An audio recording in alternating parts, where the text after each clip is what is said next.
Onu ondan ayıralım mı? Evet. Senin sevdiğini yapışmış böyle gene gibi biri var ya kadın. Ondan ayıralım mı?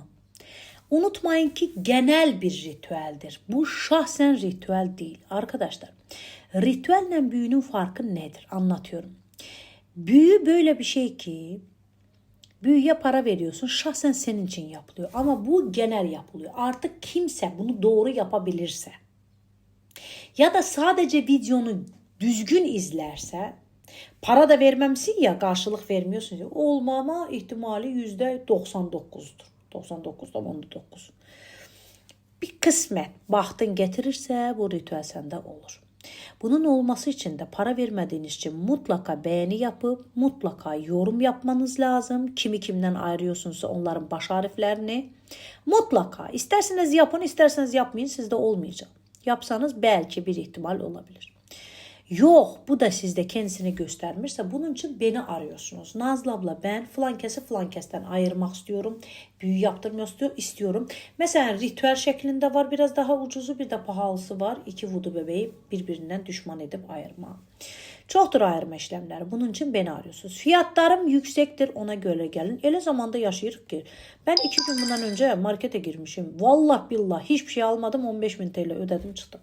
Hangi devirde yaşıyorsunuz ya? 10.000'e 5.000'e büyü bekliyorsunuz. Hayırdır? Güveniniz yoktursa aramayacaksınız. Cemaati rahatsız etmeyeceksiniz. Ben resmi şekilde çalışan bir Hristiyan büyücüsüyüm. Yaşam koçuyum. Naz Dünyası 77 danışmanlığın sahibiyim. Bununla beraber ismim Nazlı'dır. Kendim psikoloji öğretmenim. Arkadaşlar, aklınıza gelecek bütün büyüler yapıyorum. Geri getirme, bağlama, cinsellik bağlaması, aşk tazeleme, evlendirme, boşandırma, nefret ettirme, mahkeme kazanmaları, alkol, esrar temizlemeleri, çakra temizlikleri, yol açılımları, para kanallarının temizlenmesi, para yollarının açılması, iş yollarının açılması, müşteri gelimi, hastalık tedavileri, aklınıza gelecek bütün, kanserden tutmaya en kolayına kadar. Benimle iletişime geçmek isteyen +90 507 509 1377 WhatsApp'tan iletişime geçebilirsiniz. Başlayalım mı? Başlayalım. Çok tehlikeli ritüellerden biridir ki sadece izliyorsunuz ve izlediğinizde ben ikisinin de ismi, kadının ve sevdiğinizin. İsimsiz olmaz. İsimsiz mümkün değil. Onların ikisinin de ismini söylüyorsunuz. Tamam, ben isim söyleyin dediğimde. Sadece izliyorsunuz. Mutlaka dışarı bir 5, 10, 20, 30, 100 TL atın ki size geçit yapmasın. Sizi ayırmasın. Вместе вам. İkisinin de ismini söylüyorsunuz. Идти только в черном лесом, старым болотом, по сырой траве, по ключей мураве. Вам двоим драться да ругаться и вовеки больше не общаться. Да будет так. Аминь. Аминь diyorsunuz. Чтобы они стали врагами. Чтобы отныне они не любили друг друга. Чтобы они ненавидели друг друга. Да будет так. Аминь.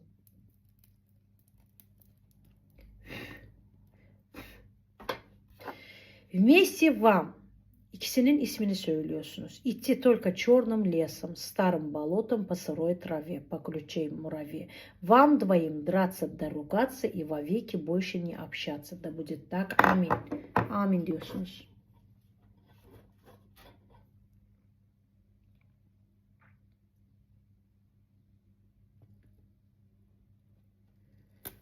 Чтобы они стали врагами, чтобы они не любили друг друга. Да будет так. Аминь.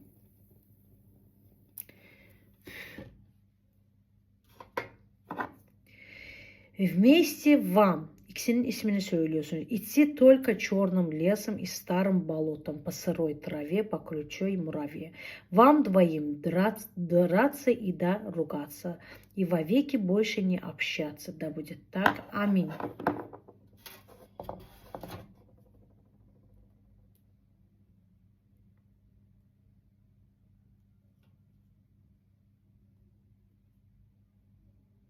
Чтобы они отныне до века стали врагами, что они ненавидели друг друга. Да будет так. Аминь. Чтобы они стали врагами отныне до века, чтобы они не любили друг друга. Да будет так. Аминь. Аминь.